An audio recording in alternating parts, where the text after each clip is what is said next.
Ассаламу алейкум, бисмилля, альхамдулилля. Құрметті мұсылман бауырлар, қабірді зиярат ету әдептеріне тез азғандай тоқталып кеткім келіп отыр. Бірінші, қабірге барған кезде ниеттеніп бару. Яғни сол жердегі қайтыс болған адамдарға жақсы бір дұға тілеу. Екінші, қабір басына барған кезде дәретпен бару, үйден дәрет алып шығу. Үшінші, қабір басына барған кезде дүние тәрк ету. Сәл болса да дүниеден алыстап, ертең келетін орнымызды еске алу. Яғни, мынау ертеңгі біздің мәңгі келетін орнымыз дегенді білу. Төртінші, сол қабірге барған кезде дауыс көтермеу, әдеп сақтау. Қазір мысалы қабірге барған кезде біздің байқап жатқан бір мәселелеріміз, қабір басына барып жатса, адамдар өсек әңгіме айтып, біреудің айыбын айтып, біреудің кемшілігін айтып, ол жерде қарқылдап күліп, дауыс көтеріп, тіпті тойда, базарда жүргендей жағдайларды жүріп жатады қабір басында. Бұл қабір басын зиярат ету әдептеріне қайшы болып табылады. Бесінші, қабір жұртына барған кезде сәлем беру. Ең бірінші қабірге жақындаған кезде ассаламу алейкум ва рахматуллахи ва баракату аннакум ас-сабиқун ва нахну лахиқун. Сендер бізден озушыларсыңдар, біз сендерге жетушілерміз, келушілерміз сендерден кейін деген дұғаны қылу. Алла сендерге рахмет етсін, бізге де рахмет етсін деген дұға қылу. Және қабірге барған кезде қабірдің төменгі жағына отыру. Құран оқыған кезде. Жетінші, қабірді сипамау, қабірден сұрамау, қабірді сүймеу, қабірді қасиетті жер етіп алмау керек.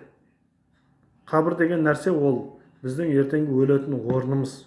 Сондықтан қабірдан бір көмек сұрап, мінәжат сұраудан сақ болуымыз керек. Және сегізіншісі, Ясин сүресін оқу қайтыс болған адамға, немесе Ықылас сүресін оқу қайтыс болған адамға, Фатиха сүресін оқу, оның оқып сауабын сол қайтыс болған адамға бағыштау. Тоғызыншы, қабірге отырмау және қабірді баспау. Қазіргі біздің байқап жатқан бір мәселелеріміздің бірі, қабірстанға барып жатады адамдар. Сол жерде отырып, қабірдің үстіне отырып әңгіме айтып жатады, үстінен басып өтіп жатады. Ол дұрыс емес. Қабірден өткен кезде Аллаху акбар, Аллаху акбар, ла илаха иллаллаху, Аллаху акбар, Аллаху акбар ва лиллахил хамд деп такбир айтып өтсе, қабірдегі жатқан адам, мына адам менің қабірімнің жанынан тағы да өтсе екен деп дұға қылады екен. Сұрайды екен, қалайды екен. Сондықтан қабірден жанынан өткен кезде осы дұғаны айтуға әрекет жасауымыз керек.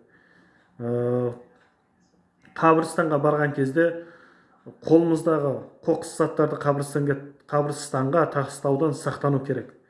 Қабірстан деп жатамыз, зират басы деп жатамыз, әулие басы деп жатамыз. Бұның барлығы, яғни қайтыс болған адамды жерлеген жер аталады.